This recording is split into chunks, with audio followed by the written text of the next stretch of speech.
Hi, I'm Bill O'Reilly. Thanks for watching us tonight. What the presidential election of 2012 is really all about, that is the subject of this evening's Talking Points memo. The vote next year is not all about Republicans versus Democrats, or even President Obama versus whomever. No. The presidential vote will be a decision on whether America should be a traditional country or a progressive nation. As Talking Points has been reporting, the Obama administration uses social justice and income equality as a spear point to stimulate the economy. Trillions of taxpayer dollars have left the U.S. Treasury, traveling to various places, attempting to create jobs and stimulate economic growth. The strategy has not worked, and now the country is in deep trouble with little job growth and a debt of more than $14 trillion. But still, the progressives press on, wanting yet more spending and higher taxes on the affluent to fund things like Solyndra, where more than $500 million was lost on a green energy company that declared bankruptcy. But for progressives like Obama advisor Valerie Jarrett, it's not so much about economic performance. It's about what's morally right. We have to give people a livelihood so that they can provide for their families. It's a vision based very deeply in values and taking care of the least of these and making sure that we are creating a country that's a country for everybody, not just for the very, very wealthy, but that we're working hard to lift people up out of poverty and give them a better life and a footing, and that's what government is supposed to do. Now, the key phrase there is we have to give people a livelihood. We have to lift them out of poverty. Now, Ms. Jarrett is an honest and sincere person. I know her. She believes what she says. President Obama also believes that the federal government, quote, must make the economy work for all Americans, unquote. The problem is that is impossible. Capitalism cannot deliver successful economic outcomes for everybody. Enter Jon Stewart, who has become the face of the progressive movement, as stated today by the website Mediaite. And that's true. Mr. Stewart has a vast amount of influence among liberals in the USA. Now, last night, while promoting my new book, Killing Lincoln, I ventured into Stewart's domain in order to try to talk some sense into him about the economy and the left's incessant tax the rich mantra. What is this whole business with the poor, rich and wealthy in this country? Are you so unfair to them? Okay. Are you ever going to wise up? Ever? I mean, we've been doing this dance. Teach me, Professor. Okay, Teach me. Teach me. I don't mind paying 40%.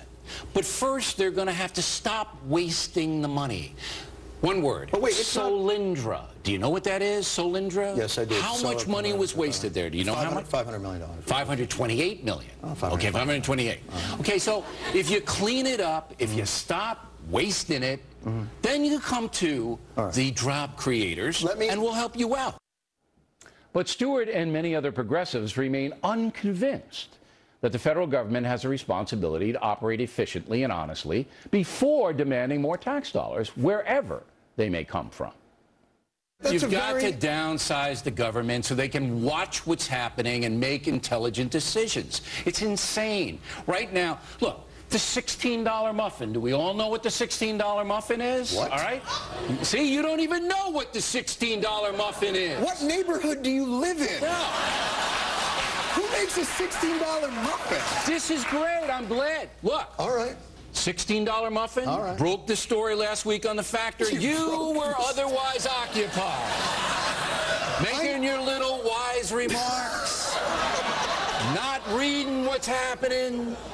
They had a bunch of conferences for pinheads, federal governments, and they ordered 250 muffins at $16 a piece. That's a lot for muffins. Yeah, that's and you know what?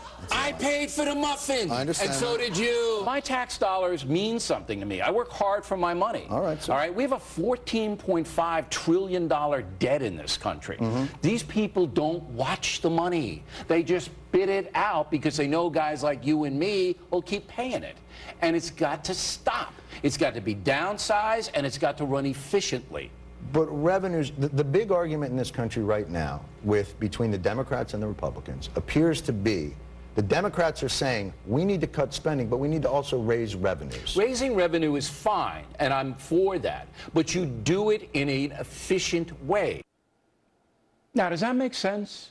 Does that sound fair? I think it does. But the progressives say no. They insist the wealthy are not paying their fair share. Here's the reality. The top 1% taking nearly 25% of income today. 25 years ago, And pay how much of the tax?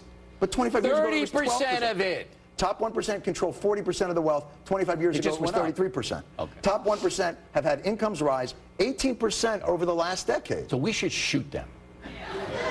I'm not saying we should shoot them, but we shouldn't act like returning to the tax rate of the 90s is class warfare on par with Lenin and Marx. That's what I'm saying.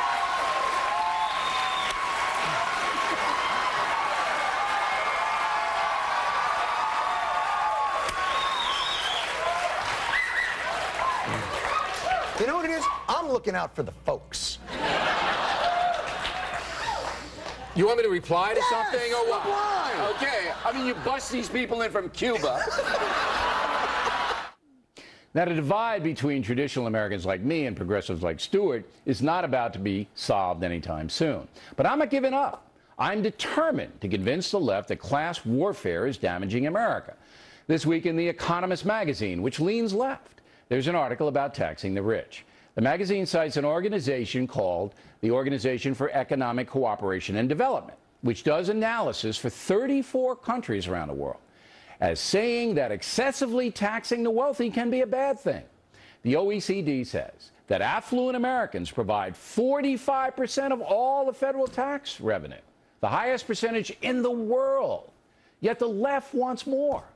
The Economist sums it up by this, quote, higher tax rates on the rich are not then a free lunch. At low levels, rate increases will lift revenue, but not without a cost in efficiency and short-term growth, unquote. That analysis is true. President Obama's proposed tax increases on the wealthy would bring immediate harm to the American economy, something the country simply cannot absorb. Now, I believe most Americans are fair-minded people, concerned for those who are not doing well in life. But I also believe the President and Congress have an obligation to respect the taxpayers by not wasting our money, by hyping programs that are not likely to work. In addition, I do not believe wealth redistribution is fair or even constitutional. Therefore, the progressive vision is deeply flawed. While I respect all good intentions, this country needs leaders who will improve things for all of us. And that's what the next year's election will really be all about. And that's the memo.